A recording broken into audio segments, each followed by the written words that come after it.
ಯೋಚನೆ ಮಾಡ್ತಾ ಇದ್ರೆ ಏನು ಪ್ರಯೋಜನ ಇಲ್ಲ.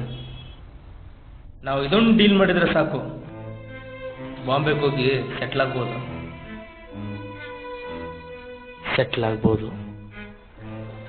ಈ ಡೀಲ್ ಓಕೆ ಆದ್ರೆ, ಆಗ್ಲಿಲ್ಲ ಅಂದ್ರೆ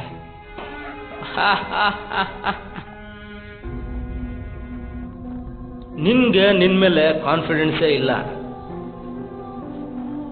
ನೀನು ಈ ಅಂಡರ್ವರ್ಲ್ಡ್ಗೆ ಲಾಯಕ್ಕಿಲ್ಲ ಅಂತಾನೆ ಇದೊಂದು ಡೀಲು ಮುಗಿಸ್ಬಿಟ್ಟು ಲೈಫಲ್ಲಿ ಸೆಟ್ಲ್ ಆಗ್ಬಿಡೋಣ. ನೀನು ಹೇಳ್ತಿರೋದೇನೋ ನಿಜ, ಆದರೆ ನಿನ್ನೆ ರಾತ್ರಿ ನನಗೊಂದು ಕನಸು ಬಿತ್ತು. ಆ ಕನಸಲ್ಲಿ ಯಾರೋ ಚಾಕು ಹಾಕ್ದಂಗೆ, ನಮ್ಮನ್ನು ಯಾರೋ ಶೂಟ್ ಮಾಡ್ದಂಗೆ, ಆ ಕರಾಳ ದೃಶ್ಯ ನೆನೆಸ್ಕೊಂಡ್ರೆ ನಮಗೂ ಎಲ್ಲದಾಗ್ಬಿಡುತ್ತೋ ಅಂತ ಭಯ. ನಿನ್ಗೆ ಭಯ ಜಾಸ್ತಿ ಕಣೋ, ಅದಕ್ಕೆ ಈ ಥರ ಕೆಟ್ಟ ಕನಸುಗಳೆಲ್ಲ ಬೀಳ್ತಾ ಇದ್ದಾವೆ. ಇದೆಲ್ಲ ಭಯ ಪಡಬೇಡ, ನಾನಿದ್ದೀನಿ.